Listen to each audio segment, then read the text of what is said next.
कायर सोएगा, फिर कायर निगरानी करेगा और सायर सोएगा। वे ऐसा ही करते हैं। डायन को कुएं के अंदर से इंसान की बू आ जाती है।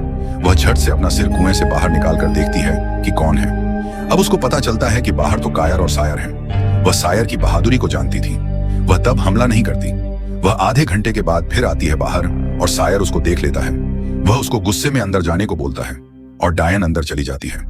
वह एक बार फिर बाहर आती है और पूछती है, कौन सो रहा है और कौन जाग रहा है? सायर कहता है, कायर सो रहा है और सायर जाग रहा है। वह यह सुनकर अंदर चली जाती है।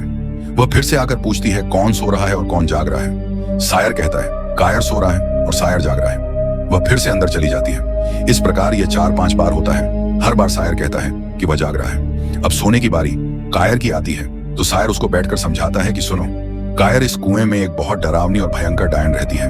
वह तुमसे आकर पूछेगी कि कौन सो रहा है और कौन जाग रहा है। तुम्हें बिना डरे, उससे बिना देखे ये जवाब देना है कि कायर सो रहा है और सायर जाग रहा है, और कोई गलती मत करना।